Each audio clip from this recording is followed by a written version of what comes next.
delete Google Chrome. That's the video. Ciao. Jokes aside, if you still use Google Chrome in 2026, I think you might want to stop using it. Just a suggestion from me personally, but not we can't all have what we want. And also it's been talked about to death, so I'm not gonna go over that whole spiel. But the interesting part that I saw that apparently Google Chrome is actually silently installing a 4 GB AI model onto your device, which is kind of weird because, I mean, it's not unexpected, big tech companies silently putting in changes. But to me, this doesn't make a lot of sense because one, I know a lot of like AI data centers are getting like at least delayed or getting canceled because people aren't really using AI and it's not really the return on investment that we thought it was. But shh, don't tell them that.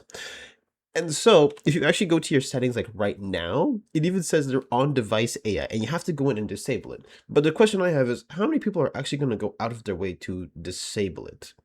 Most of you probably won't. Now, maybe that I pointed out, maybe you'll go do it today, but regardless, no one does that.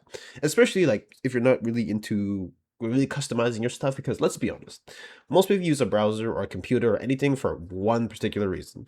Get you from point A to point B, finish whatever task you gotta do to finish what your task gotta do.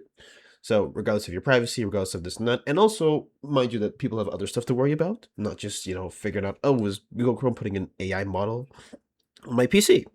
But either way, still not great. So lots of stresses, and then you have that. And so the interesting part is from this blog that I actually found it from. It says here that the way that it's done is like this. So the file is named waits.bin. It lives in OptGuide on device model, and it waits for Gemini Nano, Google's on-device LLM. Chrome did not ask, Chrome does not service it. If the user deletes it, Chrome redownloads it. So it's basically inevitable no matter what you do about it, which is kind of insane because Google's literally telling you, listen, you use our browser, okay, but it's not really your browser.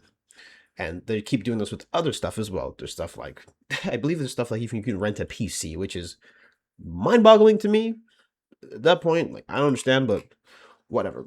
And in case you might be wondering, oh, when did this stuff like start getting worked on? And so apparently, doing research for this video, I found out at least on October 1st, 2025, they actually announced expanding this model. So it's been in development for quite a bit, because mind you, AI models take quite a bit to get going. And even though we're in, I guess, the AI boom, the AI bubble, still takes a bit, especially for a browser. So I can just read a bit of it here. And it says here, we're excited to announce a significant update to Google Gemini Nano in Chrome, designed to bring powerful client-side AI capabilities to an even broader range of users and devices. Listening to your feedback, we're expanding interference support beyond GPUs to include CPUs. More device support built in AI. Our goal is to increase the reach of Gemini Nano. We know that not all users have devices with GPUs capable of running on-device models efficiently. By enabling CPU interference on Linux, Mac OS, and Windows, many more users can benefit from the performance, privacy, and cost effectiveness of your website or web applications built in AI features. Yeah, good one. This expansion is a direct response to the valuable feedback from developers, especially our early preview program participants who have requested broader device compatibility. Now, unfortunately, privacy is not on the main menu for these kind of things because once you have an AI in your stuff, who knows what kind of data is going to be scraping from you? And so that's one reason to get rid of it. But anyways, you might be asking yourself, why are you saying this and why is this an important topic?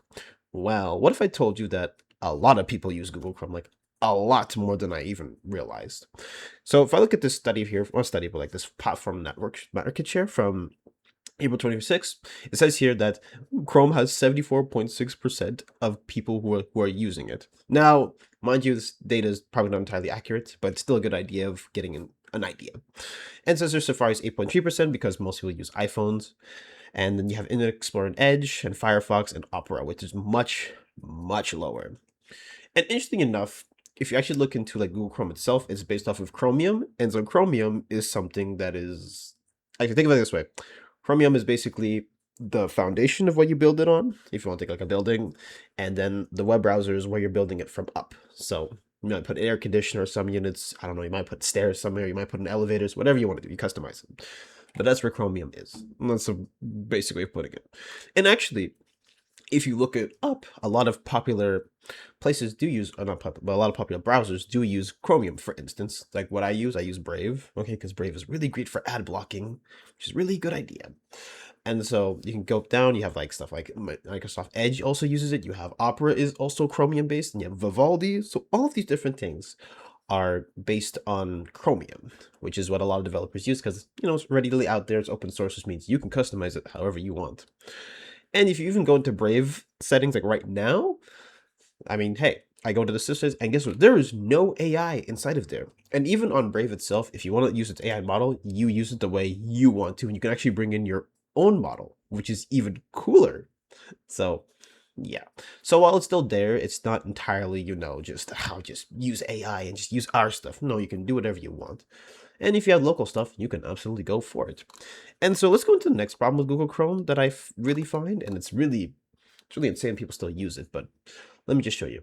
So if you didn't know this, Google Chrome is infamous, and I mean infamous for using up a lot of space on your computer. It's actually ridiculous how much space it uses. Now, these screenshots are a bit older, but to give you an idea, so for example, someone will put up their task manager, and you see that about 78.1% of it is being used by Google Chrome.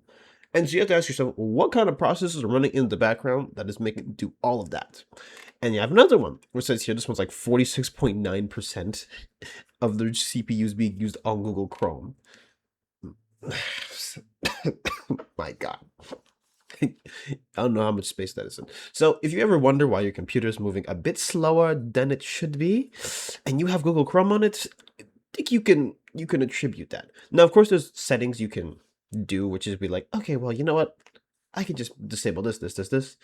However, as you can see here, especially with this AI change, you want to get rid of it, and it's not possible. And let me remind you that whenever you run an AI, it literally will like, how do you put it? It doesn't burn. I won't say it burns, but it uses a lot of power. Okay, because I was literally using a local AI before this video just for testing purposes, and oh my days, my fans they're quiet now. My fans, I could hear like a hurricane. It was really crazy, and my GPU was going like usually spiking. So that's so gotta watch out for that stuff. And also, if I show you like Brave on my computer, for instance, you can see that it uses roughly, or even more sometimes, but also have more stuff running on it. But you can see here, like it uses like what 2%, and the most it goes to like 6. So you see what I mean? Like using Google Chrome actively just defeats the purpose of using your computer in the first place. You want it to be fast, you want it to be efficient, and guess what? It can't be efficient. So why do it in the first place? Anyways, point is, regardless, yeah, Google does not really care about your privacy in the first place, and so if you want some more privacy, I would give you stuff like maybe you can use Firefox. Though Firefox is a little, some of the changes are a little questionable, but then again, there's also a lot of customization. I use Brave. Brave is basically identical. It's identical to Google Chrome. So if you're really afraid, like, oh, I don't want to transfer my browser stuff, I think Brave literally gives you the option to transfer like all of your bookmarks and all that stuff all over. And if you really, really want to go open source and you think Firefox gives you use stuff like LibreWolf, right? That also exists. And LibreWolf was okay, though I had some issues with it on my MacBook, but either way, there are options. So to me, guys, if you really don't want to use like big tech options, and if you really want to stay away from that kind of stuff, just do it. Of course, the change is always going to it's not going to be fun, but regardless, what would you rather? You have some privacy, difficulty, but you have some privacy, or you have some convenience, but you're giving up all your data? That's the question I pose to you guys. So anyways, yeah, so this video's a bit shorter, but I just wanted to go over that because yeah, just delete Google Chrome. You don't need it. Just get rid of it. There's so much better options. And let's not forget that there's also like wars on ad blocks. People, for some reason, all these companies really hate ad block. And guess what happens? Brave comes in with a built-in one. So that's also a great idea. And literally, if you want to be like, well, you know, isn't it illegal? Well, the FBI literally tells you to use ad blocks to prevent you from malware. So yeah, and that's where we are now. Anyways, so that's it for this video. Really short, but to the point, because I just don't understand. Like, to me, if you still use Google Chrome in 2026, I think it's dumb. It's a bad idea, but I'm not your mother, okay? I'm not your father. I can't tell you what to use. But there's always options out there in case you want to move away from that kind of thing. So yeah, don't be afraid to look up options. Yeah, Brave is really great. I would recommend that one 100%. But there's other options as well. And matter of fact, even I don't stick to one browser. I use multiple ones. So don't just box yourself into one place. I have different browsers for different stuff. Some stuff is more personal, some stuff is more for like YouTube stuff, all of that. Anyways, make sure to like, comment, subscribe, follow my social description. Blah, blah, blah. That's it today. Just delete this stupid thing. My goodness.